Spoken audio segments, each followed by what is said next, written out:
Zion classics TV news time. നമസ്കാരം, Zion classics TVയിലേക്ക് സ്വാഗതം. ഇന്ത്യയിൽ നിന്നുള്ള 3 കപ്പുച്ചിൻ വൈദികർ ഘാനയിൽ ക്രൂരമർദ്ദനത്തിന് ഇരയായി. അക്ര, ഘാന.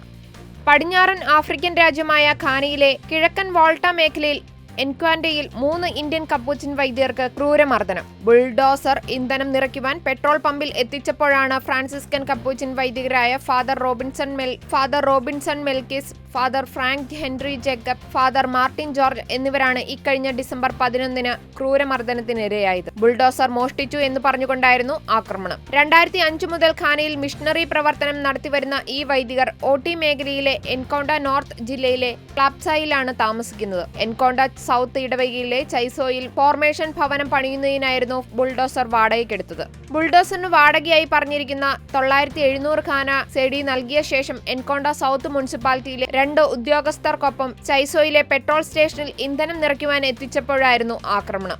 ഏതാണ്ട് അരമണിക്കൂറോളം നീണ്ട ആക്രമണത്തിൽ നിന്നും ഘാനയിലെ ഇമിഗ്രേഷൻ വിഭാഗത്തിലെ ഉദ്യോഗസ്ഥരെത്തിയാണ് ഇവരെ രക്ഷിച്ചത്. മോഷണം ആരോപിച്ചതിനെ തുടർന്ന് പോലീസ് ഇവരെ കസ്റ്റഡിയിലെടുത്തെങ്കിലും ജസിക്കൻ രൂപത ഇടപെട്ടതിനെ തുടർന്ന് വിട്ടയക്കുകയും ആവശ്യമായ ചികിത്സ നൽകുകയുമായിരുന്നു. മർദ്ദനത്തെ തുടർന്ന് ഫാദർ ഫ്രാങ്ക് ഹെൻറി ജേക്കബിന്റെ ഒരു ചെവിയുടെ കേൾവി പൂർണ്ണമായും നഷ്ടപ്പെട്ടിരിക്കുകയാണ്. വിദഗ്ധ ചികിത്സയ്ക്കായി അദ്ദേഹത്തെ ഏണ്ടി ആശുപത്രിയിൽ പ്രവേശിപ്പിച്ചു.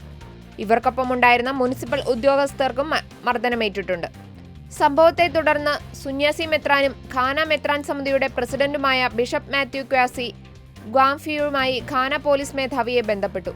സംഭവത്തെക്കുറിച്ച് അന്വേഷിക്കുമെന്നും ആക്രമണങ്ങളെ അധികം താമസിയാതെ തന്നെ നിയമത്തിന്റെ മുന്നിൽ കൊണ്ടുവരുമെന്നും ഉറപ്പു നൽകുകയും ചെയ്തിട്ടുണ്ട്.